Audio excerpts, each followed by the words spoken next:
Well, here we are where it all started. Right, our very first date. You wanted to take me surfing. Actually, you thought because I was from Australia that I should know how to surf already, and I didn't. But you thought, well, I'll take you on a surfing lesson for our first date to make it memorable. Well, I also figured since she's Australia, she should probably know how to wrestle crocodiles as well. Of course, of course.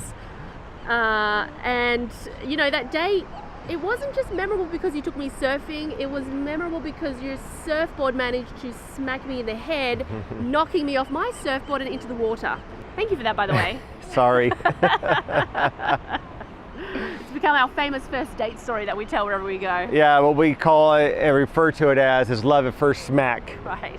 And really it was a year from that moment where we ended up at the wedding altar where we were ready to make vows to one another. And I remember having the bracelet. I had this bracelet on my wrist that I got when I was 15 years of age. And I remember having this bracelet, and when I got the bracelet, I made this commitment symbolizing that I'd be saving myself for marriage for my future spouse. And so here we are all those years later, well, 15 years later to be exact, right. And I had the privilege of giving you that bracelet at the wedding altar.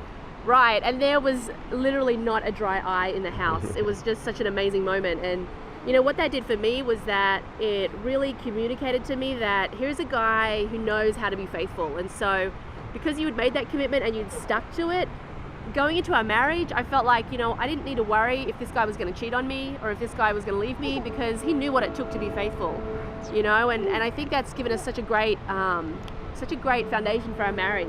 You know, I don't have to compare myself to a long list of partners and, you know, see how I stack up against them. I don't worry that he's going to leave me, and so just the power of sexual faithfulness, it has given us a great foundation.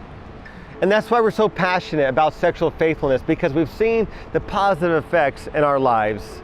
Sexual faithfulness is about committing to your future spouse or your current spouse. Regardless of what your past looks like, you could commit to sexual faithfulness now. And when you do, that's when you start to live life. And as Jesus says, life to the fullest.